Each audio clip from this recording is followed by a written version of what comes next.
You take medicine when you're sick so that you get better. You take a nootropic when you're healthy so that they can help you improve your mental performance.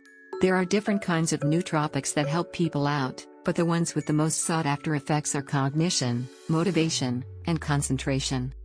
People use nootropics because they allow them to have greater control over their states, moods, and cognitive abilities. They are used for productivity, motivational use, boosts in social skills, included in pre-workouts so that you can finish your workout and feel great after, while also supporting brain health and mental well-being.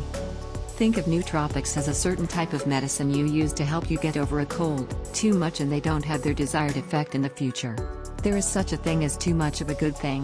Nootropics shouldn't be used in abundance. Make sure you can get the most of nootropics by stacking them. This means when you use different nootropics together to help them boost the other. Caffeine and L-theanine are a popular example. Caffeine wakes you up, but it makes you feel jittery. L-theanine helps take away the jittery feeling, without taking away the boost from the caffeine. The internet is full of various people telling you what you should and shouldn't do. The best thing to do? Do your own research. Google is a friend in this situation, and doing your own research on what is best for you is always the right path to take. Consulting with your doctor always helps as well.